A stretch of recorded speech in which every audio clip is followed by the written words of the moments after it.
dañoo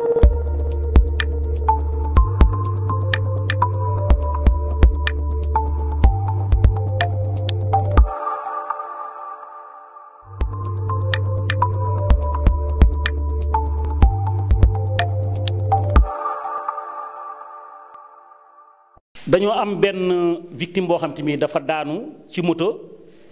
te bi ñuy gis muy daanu ni ñu gisee daanu bi jël bi chute bi dafa am doole te bopp bi la jiital ñuy njort ne kii tëdd tey li ko dal mën naa metti ñoo ngi njort ci moom mu am fracture colonne vertébrale wala mu am fracture cou wala mu inconsciente victime bi yii ma wax yépp su ci amee baax na bala ngay sóobu ci moom di ko xettali di ko dijjanti dafa am noo war a dikkee ngir bàyyi xel ci yooyee ko mën a dal lu demee ni fracture colonne vertébrale wala fracture cou wala sax mu tàggalikook sagoom wala sax noyyi gi taxaw yii yépp nag su amee fekk mu sol casque bi ko doon protégé yoon def na soo ñëwee dañ lay jàngal ni ngay dindee casque bi ba mën a jëf ci moom jëfin wi gën moo xam indiwaat noyyi gi moo xam wax ak xool ak sago si moo xam tëral ko tërin wu baax looloo tax ñii di ñëw di ngeen gis ñaara koy def retrait casque kenn kii mooy nekk chef bi ki ci des di dem ci commandement yi dañ leen di wan tey ni ñuy retrait casque ku tëdd te ngay soupçonné ci moom fracture colonne vertébrale wala fracture cou wala sago su dem wala boog sax ku noyeetul su ngeen seetee kii njëkk a ñëw xool leen su ñëwee victime bi daa fekk jubul li muy njëkk rek day sukk su sukkee pour am position bu libre da koy jubbanti suy jubbanti day jàpp ci articulation yi day jàpp ci oom bi ak cheville yi pour ànd ñoddi bi ànd métit bi du yokku te dina jub su paree mu jàppaat loxo ba concu la ak cheville bi ak poignet bi defaat ko loxo ba ca des ñëwaat ci tànk bii moom itam jubbanti ko ba nii ngeen gis victime bi mu tëddee dafa tàlli ñareet ci tànk yi ci oom yi ci ndigg bi ci dënn bi ba ca bopp ba gis ngeen ne jub na yor na position horizontale wala la position I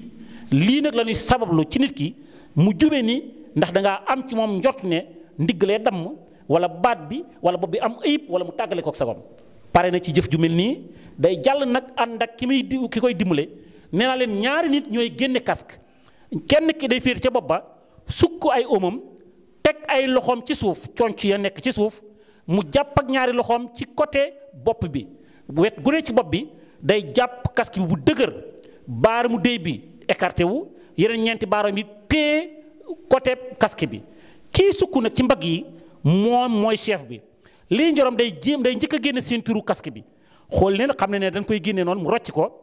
gis na ne dañ koo rocci su fekkee ne casque bi am na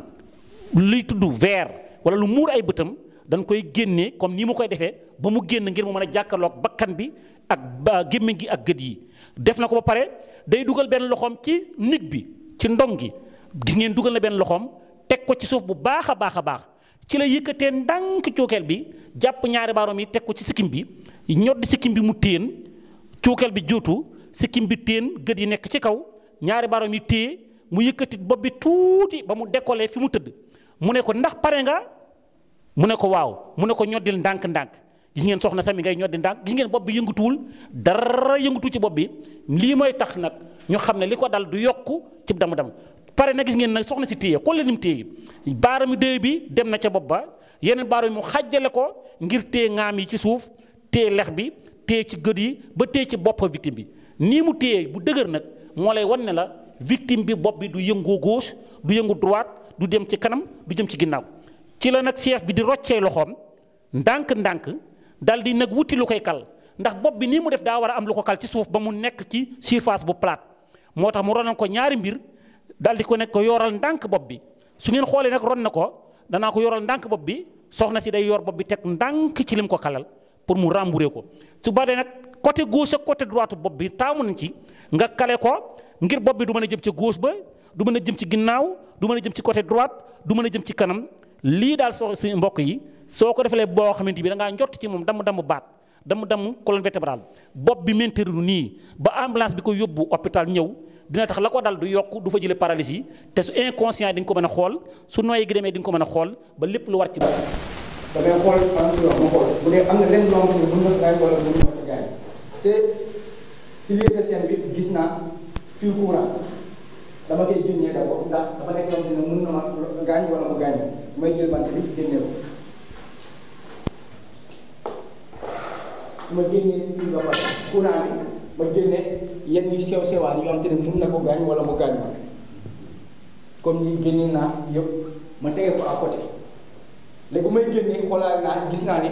victime bi amul hémorragie cataclysme mooy hémorragie grave boo xam te ne mun na ko lor léegi damay ñëw jàll xool bu dee sama victime dafa conscient damay téye mbagg yi di ko laal di ko yëngal ndànk-ndànk di ko woo pour xool bu dee na ma wuyu wala na ma ne ko sëñ bi bu dee yaa ngi may dégg ubbil sa bët sëñ bi gis naa ma sama victime dafa inconscient ndax bu conscient même bu dee mënul wax mën na uy bët ma xam ne bu dee dafa conscient léegi ci biir loolu damay jëm a jàll libérer les voies respiratoires léegi pour libérer les voies respiratoires damay jubbanti bat bi nii ma teg sama loxo fii jël sama ñaari baaraam yi teg ko fii basculer bopp bi bu ma gis ne lépp maasal na jub na mooy libéré naa la voie respiratoire léegi su ma libéré la voie respiratoire gis nga si sa nu mu ko téye nii léegi damay ñëw xool bu dee mu ngi noyyi wala noyyiwul ci biir loolu noonu damay def la méthode Joy nag su ma koy def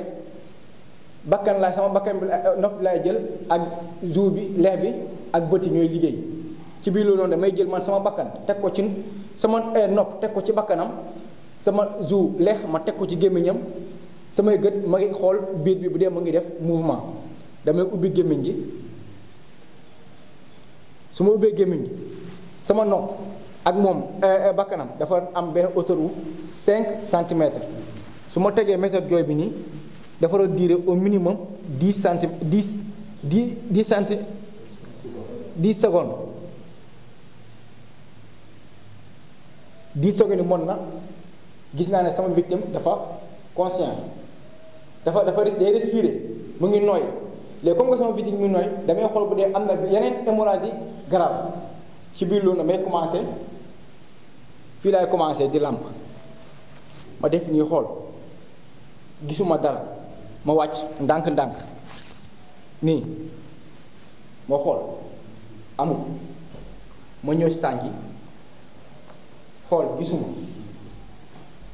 ma ñëw si kala si suuf gisuma amul si grave te may jëm a dem ci kaw xool ba dugal sama loxo nii génne xool dugal bi côté bi génnee xool ma ñëw ci mbagg yi nii ndax mun naa def nii ma tëb fii nii sama loxo mënul egg fii nii ma ñëw nii xool jëlaat nii noonu ainsi de suite sama victime amul beneen hémorragie grave léegi ci biir noonu damay xool bu dee sama blessure am na ay gaañu-gaañu yu ndaw wala ay damm-damm rëkk-rëkk ma xool sama victime amul gaañu-gaañu yu ndaw léegi infirmité ma xool bu dee am na ay damm-damm wala ay rëkk-rëkk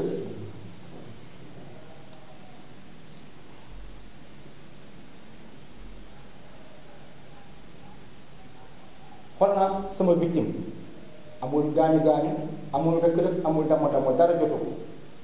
léegi dama koy jéem a def PLS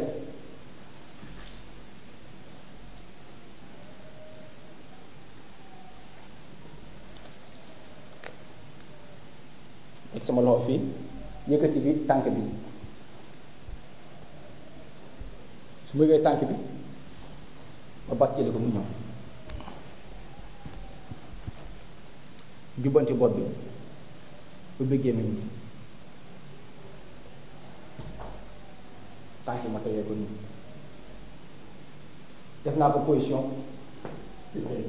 silhouette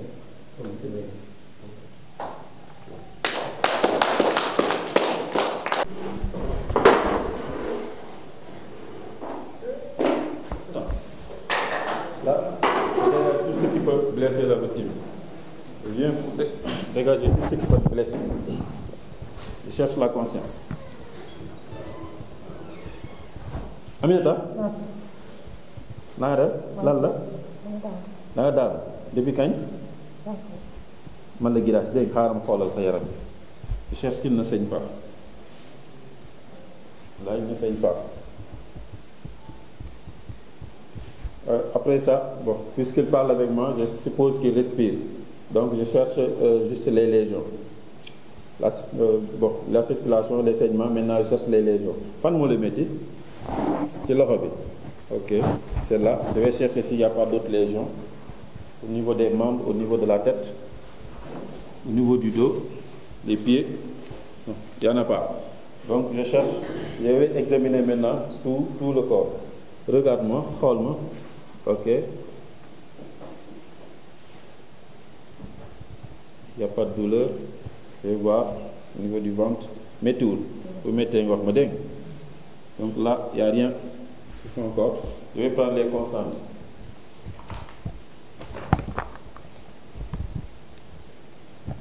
Ça, c'est la température. Il faut ça. Ça, c'est la saturation. En même temps, le pouls. Je vais prendre la fréquence respiratoire.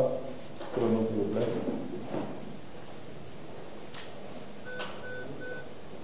Donc, pour 15 secondes, pour 1 minute, compte la fréquence respiratoire.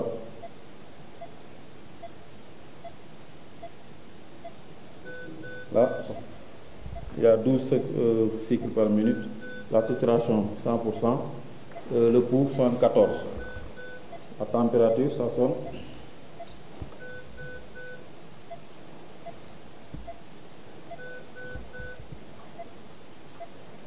On est à 35.